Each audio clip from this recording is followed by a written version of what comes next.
Bupati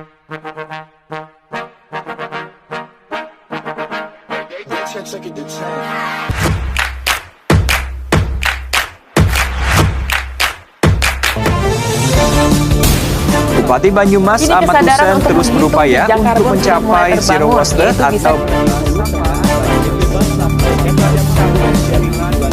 Assalamualaikum warahmatullahi wabarakatuh.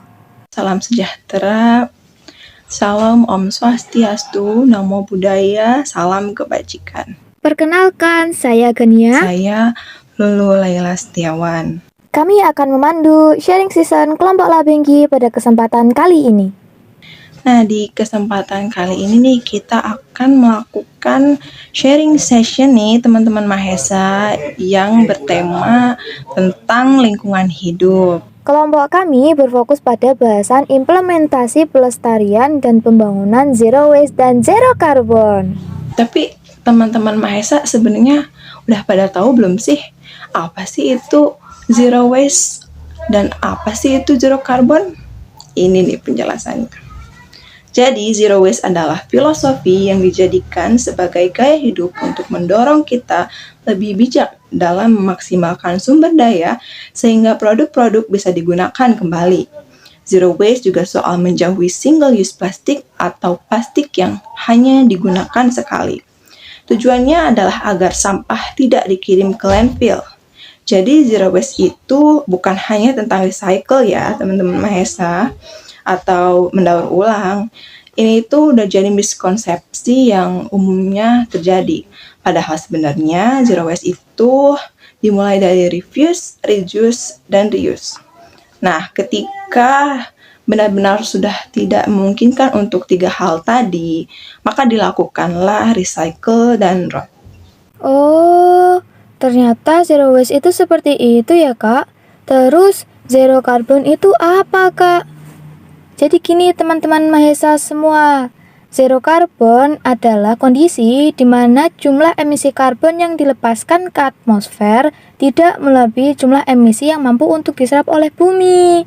Nah, untuk mencapai hal tersebut, pemerintah sudah mencanangkan beberapa program. Salah satunya membuat sebuah transisi dari sistem energi yang sekarang kita gunakan ke sistem energi yang ramah lingkungan. Tapi kenapa ya? Sampai sekarang ini seperti tidak ada perubahan apa-apa. Apakah kebijakan pemerintah itu yang salah? Atau masih minimnya pengetahuan masyarakat terkait zero waste dan zero carbon? Untuk Kak Haliza, Kak Ibnu, dan Kak Fauzan bisa nih menyampaikan opininya secara bergantian. Menurut pendapat saya, pemerintah sudah melakukan sosialisasi yang baik kok. Buktinya saja, ada beberapa sekolah yang sudah melakukan penerapan pengurangan sampah plastik. Selain itu, supermarket sudah mengganti kantong plastik dengan tas belanjaan. Bahkan, sekarang sudah ada kendaraan bertenaga listrik yang dijual di pasaran. Tinggal kesadaran masyarakatnya aja nggak sih yang kurang sadar? Menurut saya, adanya program zero waste dan zero carbon belum efektif untuk mengatasi permasalahan lingkungan yang ada di Indonesia. Kurangnya sosialisasi dan kebijakan yang tepat menjadi sebab hal tersebut. Hanya sebagian kecil masyarakat saja yang paham dan sadar mengenai program zero waste dan zero carbon. Indonesia seakan belum siap dan menjalankan sepenuh hati program tersebut. Berdasarkan data dari Badan Pusat Statistik, bisa dilihat tingginya angka pengguna kendaraan bermotor setiap tahunnya semakin bertambah. Padahal kendaraan bermotor memiliki peran yang besar dalam produksi emisi karbon yang mencemari lingkungan. Indonesia menempati urutan ketiga persentase pengguna sepeda motor terbanyak di dunia. Hutan juga terus berkurang setiap tahunnya. Masih ada 10 juta ton sampah yang tidak terkelola setiap tahunnya di Indonesia. Jika EKTP saja masih difotokopi, maka program zero waste dan zero carbon hanya akan menjadi angan belaka. Perlu ditemukan solusi dan kebijakan yang benar-benar bijak untuk mewujudkan hal tersebut. Bagaimana mengatasi ketergantungan masyarakat terhadap penggunaan kendaraan bermotor? Bagaimana mengatasi polusi yang dihasilkan pabrik-pabrik industri yang bertambah setiap tahunnya? Bagaimana mengurangi penggunaan plastik yang sangat banyak jumlahnya? Bagaimana menumbuhkan kesadaran masyarakat akan pentingnya kepedulian terhadap lingkungan? Saat ini, hal-hal tersebut masih menjadi masalah yang belum terselesaikan. Terima kasih. Menurut saya, apa yang tadi telah disampaikan oleh Haliza benar adanya.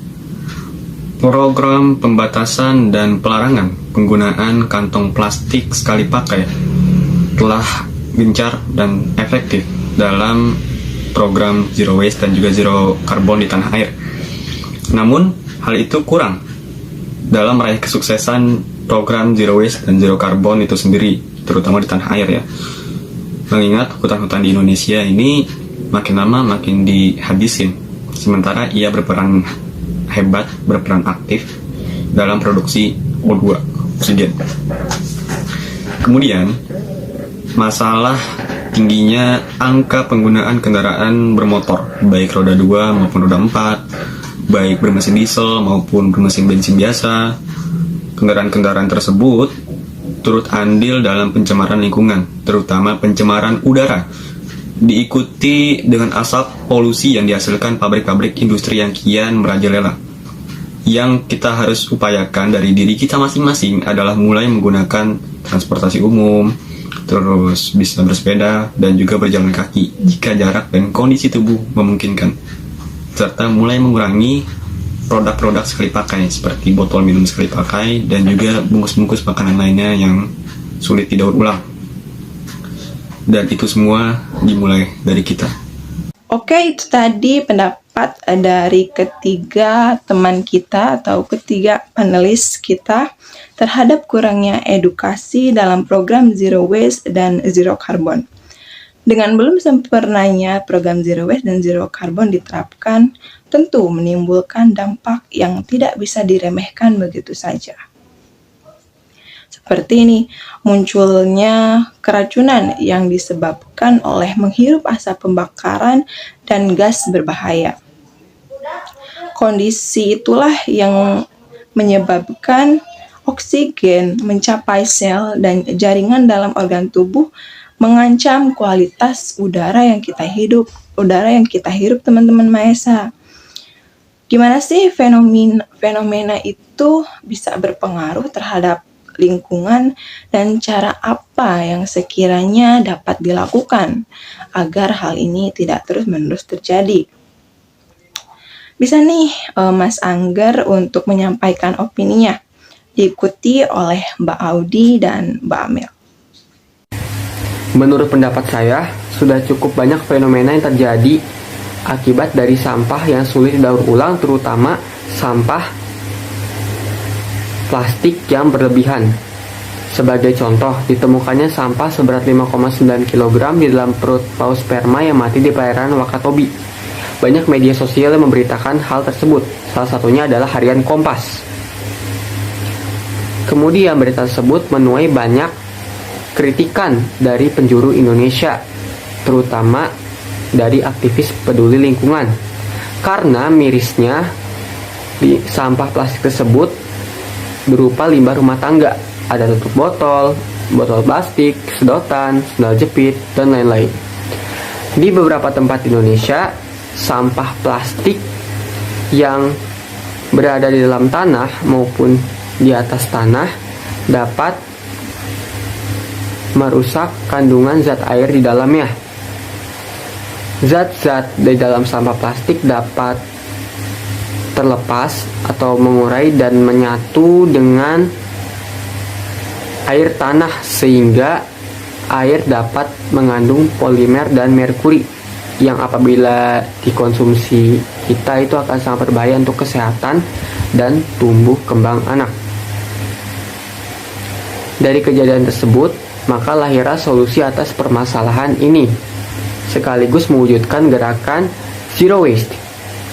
Para generasi milenial telah memberikan ide-ide kreatif, seperti mengganti produksi sedotan plastik dengan sedotan stainless steel yang dapat digunakan berulang kali sehingga lebih ramah lingkungan, membawa tas belanja berbahan dasar kain atau kertas, membawa tumbler atau botol minum ketika sedang membeli minuman sendiri di luar, dan masih banyak ide-ide kreatif lainnya. Pencemaran udara atau polusi udara di Indonesia sangat buruk. Kondisi polusi udara di Indonesia sendiri dilaporkan memiliki konsentrasi tertinggi PM 2,5 yakni 34,3 mikrogram per meter kubik. Hal ini menjadikan Indonesia sebagai negara nomor 1 yang paling berpolusi di kawasan Asia Tenggara.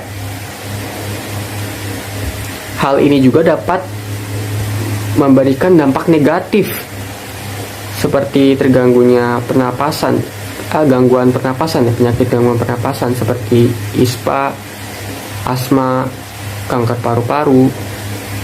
Selain itu juga pencemaran udara dapat berakhir dengan berkurangnya kadar oksigen di dalam tubuh manusia. Maka dari itu diterapkanlah kebijakan zero karbon yang bertujuan untuk mengurangi jumlah emisi karbon dan sebisa mungkin mengurangi dampak-dampak negatif dari pencemaran udara. Untuk program Zero Waste dan Zero Carbon sendiri, menurut saya kurang begitu efektif untuk mengatasi adanya penumpukan sampah dan gas-gas berbahaya yang ada di Indonesia sekarang ini. Mari bersama-sama kita melihat keadaan di lingkungan masyarakat. Apakah sudah banyak masyarakat yang menerapkan program tersebut? Hanya sebagian kecil saja masyarakat yang sudah menerapkan program Zero Waste dan Zero Carbon ini. Selain itu, berdasarkan penelitian yang dilakukan oleh Stanford University, Indonesia menduduki peringkat pertama sebagai negara yang malas untuk berjalan kaki. Negara kita sulit untuk diajak berjalan kaki atau menggunakan transportasi umum dalam beraktivitas, tidak seperti negara Korea dan Jepang. Zaman sekarang saja banyak keluarga yang sudah mempunyai mobil pribadi dan motor lebih dari satu. Hal itu saja sudah memperkeruh bumi karena gas berbahaya yang dihasilkan sudah cukup banyak. Selain dari kurangnya kesadaran masyarakat terhadap lingkungan sekitar yang sudah dijelaskan tadi, ada beberapa kondisi yang mungkin belum diperhatikan bagaimana cara penanggulangannya, yaitu asap yang ditimbulkan dari pabrik. Dengan banyaknya industri pabrik yang saat ini tengah berkembang pesatnya untuk memenuhi berbagai macam kebutuhan manusia, maka semakin banyak pula asap dari produksi pabrik tersebut yang akan dihasilkan. Asap pabrik masih menjadi momok yang mengerikan bagi udara kita. Kita bisa lihat sendiri kan, lewat cerobohnya yang besar itu, pabrik mengeluarkan asap yang begitu besar dan banyak. Asap pabrik ini sangat berbahaya karena mengandung karbon dioksida, karbon monoksida, juga gas metana. Kandungan yang berbahaya pada asap pabrik inilah yang berpotensi menyebabkan berbagai masalah pada kesehatan manusia, terutama masalah pernapasan. Selain bermasalah bagi kesehatan manusia, asap pabrik ini juga akan menjadi polusi udara, sehingga lingkungan kita menjadi semakin tercemar dan pemanasan global tidak bisa dihindari lagi.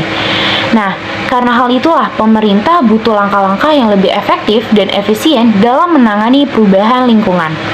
Sebagaimana yang dijelaskan oleh saudari Audi, bahwa masalah utama yang merusak lingkungan adalah asap pabrik yang mengandung karbon monoksida, karbon dioksida, dan gas metana. Yang pertama, karbon monoksida. Karbon monoksida banyak dihasilkan oleh asap kendaraan. Yang kedua, karbon dioksida. Karbon dioksida banyak dihasilkan oleh aktivitas manusia seperti metabolisme. Yang kedua, dari emisi Gunung Merapi. Dan yang ketiga, dari pembuatan semen. Yang ketiga, gas metana. Gas metana banyak dihasilkan dari peternakan, dari air limbah, dan pembakaran sampah. Dilihat dari penjelasan tersebut bahwa gas-gas tersebut dihasilkan dari aktivitas manusia itu sendiri. Maka dari itu, manusia harus menemukan solusi atas masalah-masalah tersebut. Untuk solusi yang pertama, yaitu menerapkan solusi ekonomi. Dalam tulisan Estonie yang berjudul Transboundary Pollution in Southeast Asia, The Indonesian Forest pada tahun 2002 mencoba menerapkan teori ekonomi ke dalam masalah kabut asap dan menyatakan bahwa solusi quotient adalah solusi yang tepat. Solusi quotient adalah solusi yang berkonsentrasi pada biaya transaksi yang mengharuskan para negara yang menjadi korban polusi asap memberi pengganti finansial atau yang biasa disebut reimbursement kepada pelaku polusi asap dengan syarat negara tersebut harus mengurangi tindakan pembakaran hutan semaksimal mungkin. Yang kedua, melakukan kampanye dengan berbagai media. Dalam tulisan Bignar Özdemir yang bertajuk Social Media as a Tool for Online Advocacy Campaign to Impeach Mediterranean's Anti-Genetically Engineered Food Campaign in Turkey. Dalam tulisan ini, Diulas bagaimana keberhasilan Greenpeace melakukan kampanye dalam waktu singkat yang dilakukan secara online. Kampanye online menjadi metode yang paling efektif dalam menyebarkan informasi. Biaya yang dikeluarkan pun cukup terjangkau. Terima kasih. Sungguh menarik apa yang sudah disampaikan oleh ketiga panelis kita. Selain masalah timbulnya gas berbahaya dan kualitas udara yang buruk, isu ini juga menimbulkan banyak pertanyaan loh teman-teman mahasiswa semua. Salah satunya mengenai teknologi yang dibuat secara ramah lingkungan. Apakah benar ada sebuah teknologi yang dapat membantu bumi menjadi lebih sehat? Boleh banget nih untuk Kak Rizky Ayu dan Kak Reza untuk menyampaikan pendapatnya secara bergantian. Baik, di sini saya akan memberikan pendapat saya mengenai teknologi yang membantu bumi menjadi lebih sehat. Menurut saya, pemerintah sendiri pun sudah banyak sekali nih menyosialisasikan akan upaya yang bisa dilakukan masyarakat untuk mendorong program tersebut. Pemerintah juga sudah berpartisipasi dengan terus menggenjot teknologi, terutama di bidang transportasi, seperti kendaraan listrik dan kendaraan umum secara massal di Indonesia, melalui berbagai kebijakan. Contohnya seperti adanya kereta listrik dan bus yang mungkin sekarang kita kenal dengan bus trans, dengan tujuan supaya masyarakat Indonesia dapat menggunakan fasilitas tersebut untuk membantu Indonesia dalam gerakan zero karbon ini. Seperti yang dikatakan Menteri Perhubungan, bicara tentang penanganan perubahan iklim dan penurunan emisi karbon, sektor transportasi merupakan hal yang paling signifikan yang harus dilakukan. Dan bisa dilihat, sekarang banyak masyarakat yang lebih memilih untuk menggunakan transportasi umum. Hal itu sudah menunjukkan bahwa program tersebut sudah sangat membantu untuk menurunkan karbon di Indonesia dan sudah sangat efektif. Begitu, terima kasih. Kalau menurut saya, penerapan teknologi ramah lingkungan di samping untuk mendapatkan teknologi tersebut membutuhkan biaya yang sangat besar, pengembangannya juga perlu tempat untuk fasilitas, yang mana itu akan memakan lahan hijau. Bayangkan jika pembukaan lahan hijau digunakan untuk tujuan pengembangan teknologi tersebut. Itu sama saja seperti melakukan pembenaran dengan dalih membuka lahan hijau demi kepentingan pengembangan teknologi ramah lingkungan. Pengadaan teknologi ramah lingkungan juga akan memakan lebih banyak energi dan material, yang mana dalam pengadaannya menggunakan bantuan dari teknologi sebelumnya yang tidak ramah lingkungan. Hal itu akan menghasilkan limbah yang tak terkira sesuai dengan perluasan dan penerapan di berbagai sektor. Membawa perubahan pada sektor penggunaan teknologi ramah lingkungan juga perlu adaptasi besar, mulai dari wawasan lingkungan serta penerapan teknologi tersebut dalam pembangunan industri. Sektor industri yang menjadi salah satu peranan strategis pembangunan nasional juga harus mengikutinya, yang mana dalam pelarihan ke teknologi ramah lingkungan juga memerlukan biaya yang cukup besar. Berbagai kebijakan tentunya akan dikeluarkan untuk meninjau teknologi baru. Simpang siur kendala pasti mungkin akan terjadi. Biogas menjadi salah satunya, yaitu energi ramah lingkungan yang memanfaatkan limbah kotoran. Dalam penerapannya, biogas juga masih mengalami berbagai macam kendala, seperti pendanaan, target yang tidak jelas, serta koordinasi lintas lembaga dan sinergi antar program. Pemanfaatan energi terbarukan biogas juga masih sangat minim. Pemerintah yang menargetkan angkanya di 489 juta meter kubik per tahun di tahun 2025, namun realisasinya hingga saat ini baru mencapai 26 juta meter kubik per tahun di data 2020. Hal itu juga belum mengarah ke pemanfaatan energi sel surya, yang mana dalam implementasinya memerlukan biaya pemasangan sekitar 33,7 juta rupiah untuk masyarakat yang ingin memasang teknologi tersebut. Semua itu kembali pada bagaimana sikap kita terhadap lingkungan. Selain upaya pemerintah untuk mengembangkan teknologi hijau tersebut, program-program pemerintah yang sudah dijalankan juga masih rawan untuk miskoordinasi. Karena pemerintah seperti masih belum mempunyai rencana menyeluruh seperti biogas nasional di Cina. Kesuksesan pendekatan juga masih kurang seperti pada tahun 2017. Kebijakan satu data membuat program-program biogas dipusatkan ke Kementerian SDM. Hal itu menurunkan intensitas kerjasama banyak pihak dan menurunkan capaian reaktor biogas menjadi 36.000 karena kebijakan sentralisasi. Dari segi pembiayaan, pada 2019, biogas juga tidak masuk ke dalam perencanaan dana alokasi khusus atau DAK. Yang artinya, pemerintah seperti belum siap dalam implementasi program-program yang sudah direncanakannya. Dalam pelaksanaan, pengajuan proposal yang menunggu waktu persetujuan juga memerlukan biaya. Apa daya masyarakat yang hanya tahu implementasi perwujudan secara nyata, ketika dalam proyek seolah-olah terjadi pembengkakan biaya. Korupsi menjadi momok masalah yang belum terselesaikan. Celah program pemerintah menjadi salah satunya.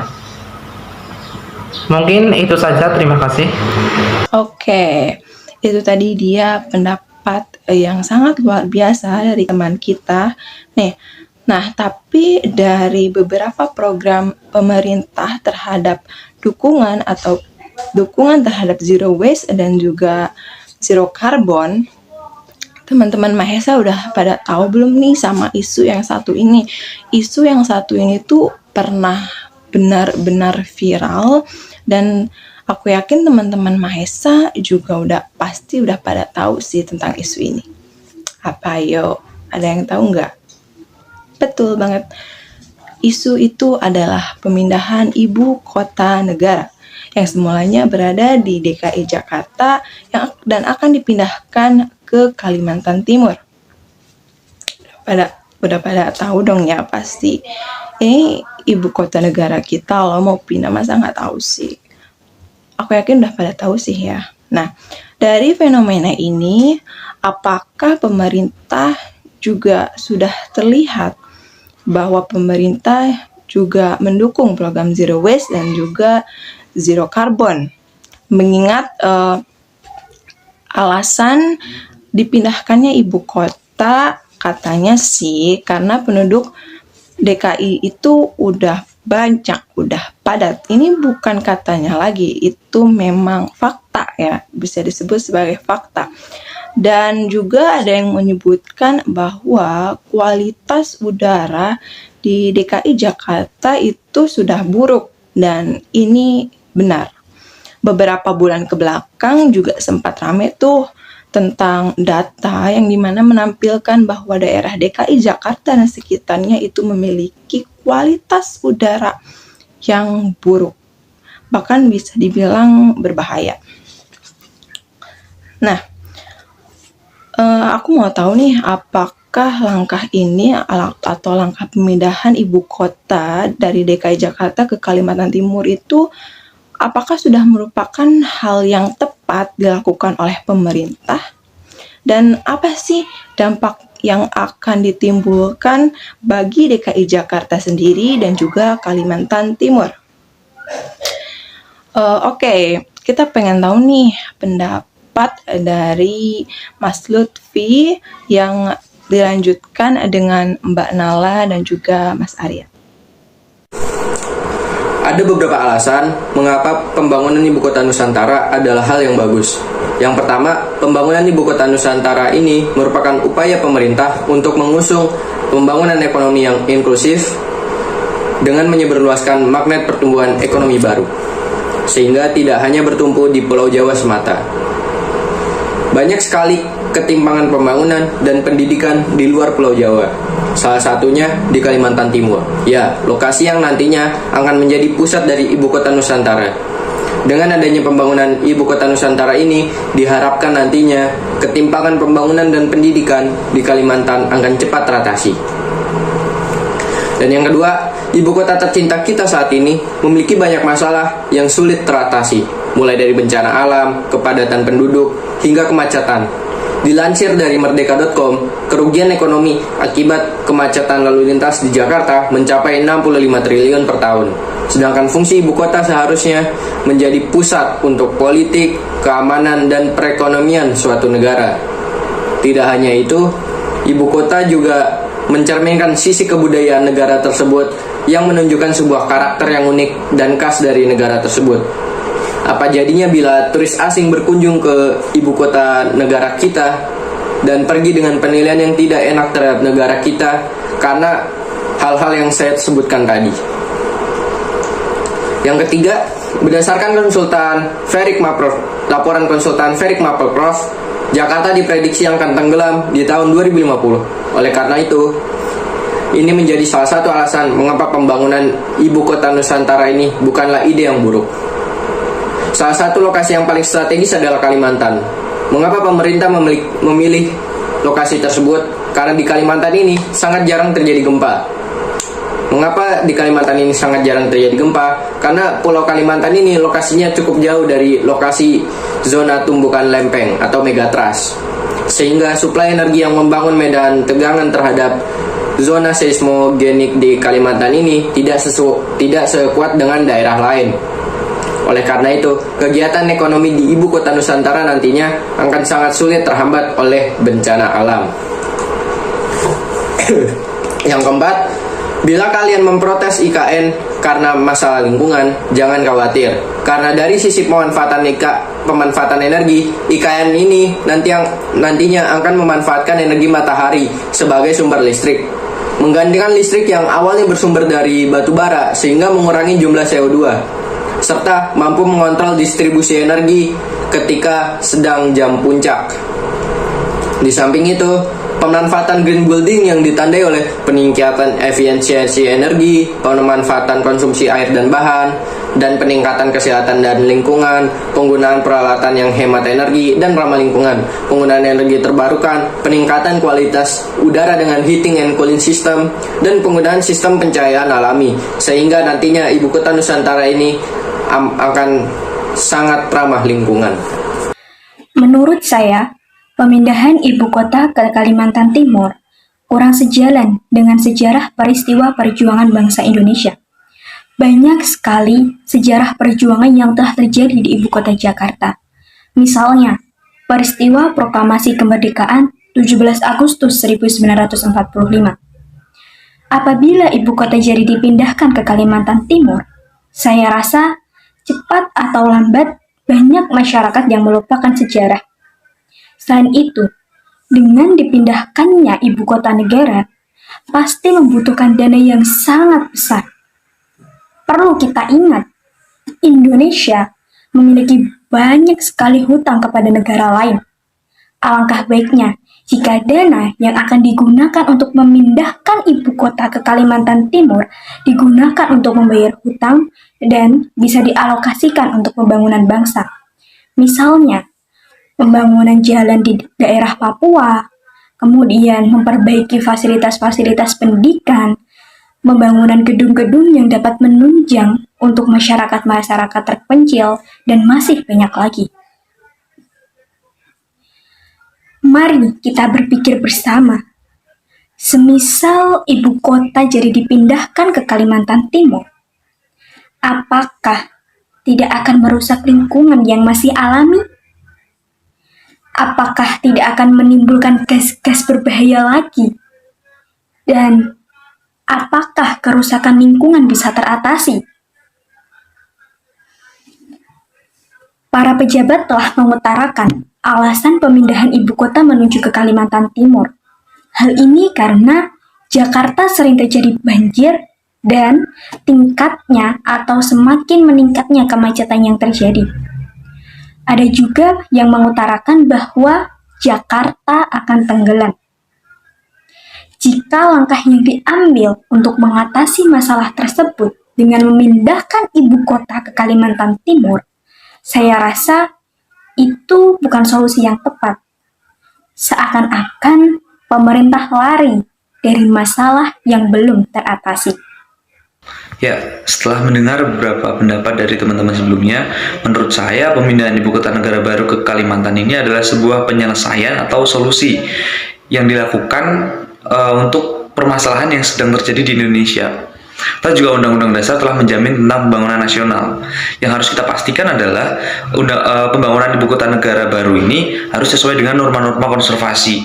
Itu juga tidak boleh melanggar program-program sebelumnya seperti zero carbon dan zero waste, seperti itu. Pemaparan yang luar biasa dari ketiga panelis kita. Seperti yang kita ketahui ya Mahesa, pemindahan ibu kota negara tentunya membutuhkan banyak biaya. Selain itu juga harus mengorbankan lahan hijau yang mana nantinya akan dibangun sebuah peradaban. Hal tersebut tentunya tidak akan membuat bumi tersenyum. Lantas, apa yang perlu kita lakukan agar bumi tetap dapat mempertahankan lahan hijaunya? Boleh banget nih untuk Kak Yoga, Kak Farzana, dan Kak Nadia untuk memaparkan opininya. Tanpa mengesampingkan isu lingkungan yang tengah melanda Jakarta, menurut saya, program pemindahan ibu kota baru ke Kalimantan Timur merupakan satu langkah yang tepat yang tengah dicanangkan oleh pemerintah. Seperti yang kita tahu, program IKN Nusantara ini nantinya akan mengusung konsep Forest City, di mana 75% wilayahnya akan digunakan sebagai ruang terbuka hijau atau RTH. Dengan rincian, 65% wilayahnya akan digunakan sebagai kawasan hutan lindung, sedangkan 10% sisanya akan digunakan sebagai kawasan pangan. Hal ini tentunya sudah memenuhi kriteria ideal RTH pada sebuah kota. Karena jika kita mengacu pada Undang-Undang Nomor 26 Tahun 2007 tentang penataan ruang, telah disebutkan bahwa jumlah luas RTH minimal pada sebuah kota dapat dikatakan ideal jika luas tersebut mencakup 30% dari luas keseluruhan wilayah kota tersebut. RTH sendiri memiliki banyak manfaat, terutama dalam menghasilkan gas oksigen, menyerap karbon dioksida, mencegah penurunan muka air tanah, mencegah banjir, hingga menyediakan sarana rekreasi bagi penduduk sekitar. Selain itu, konsep Forest City juga memuat regulasi nol deforestasi. Konsep Forest City ini nantinya juga akan memuat regulasi nol deforestasi, konservasi hutan yang berkelanjutan, hingga pelibatan masyarakat adat guna menghargai hak mereka, menghargai eksistensi mereka, dan juga bekerja sama dalam menjaga kelestarian isu lingkungan di IKN Nusantara ini nantinya. Menurut saya akan ada beberapa permasalahan yang muncul jika pemindahan IKN tetap dilaksanakan. Pertama, risiko perubahan iklim juga terancamnya tata air karena sistem hidrologi yang terganggu dan adanya catatan air tanah tidak memadai. Wilayah tangkap air akan terganggu serta akan meningkatkan risiko pencemaran air serta kekeringan. Sumber air bersih juga tidak akan memadai karena ketidakmampuan mengelola air limbah yang dihasilkan oleh IKN.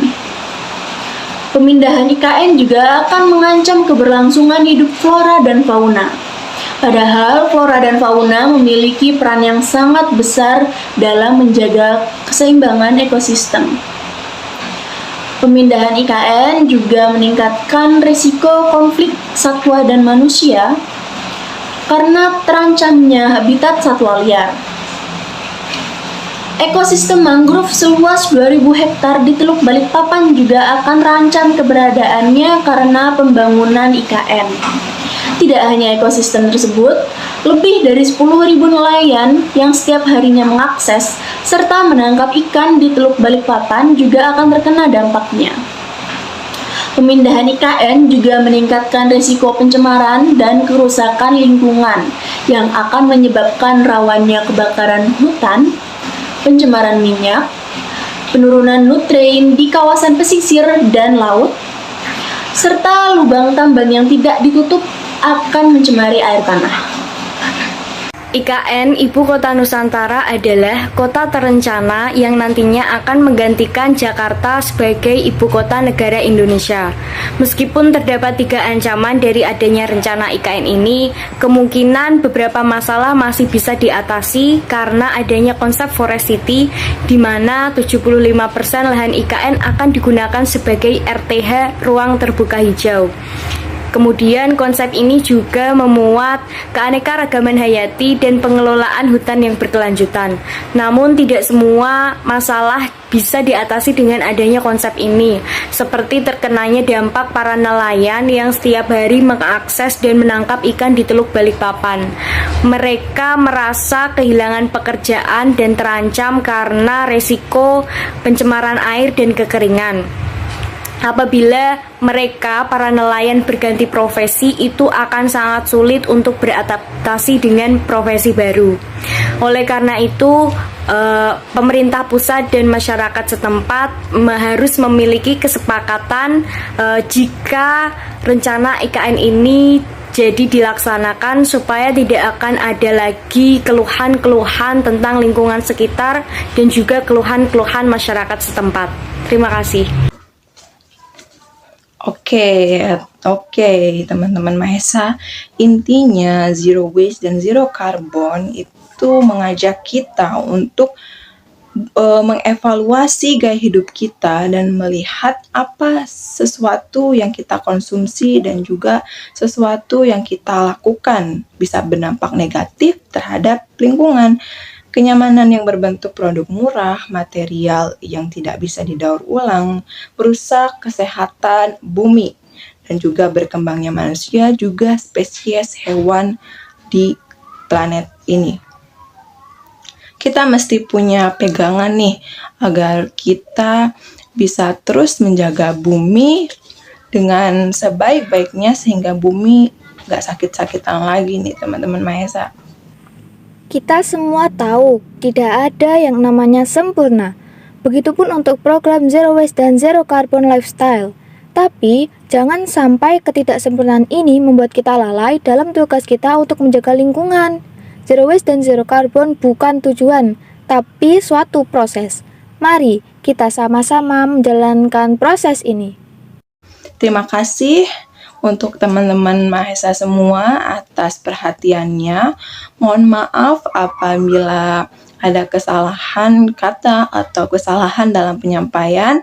Kita di sini juga sama-sama sedang berdiskusi, sama-sama sedang belajar dan sama-sama sedang menggali informasi yang mungkin dapat dilakukan nih oleh teman-teman Mahesa ya. Yang pastinya terus dukung program Zero Waste dan Zero Carbon ini karena ini akan berdampak sangat positif pada bumi kita. Saya Zululaya. Saya Genia, beserta panelis yang hadir pada hari ini. Mohon pamit undur diri. Terima kasih. Wassalamualaikum warahmatullahi wabarakatuh. Indonesia.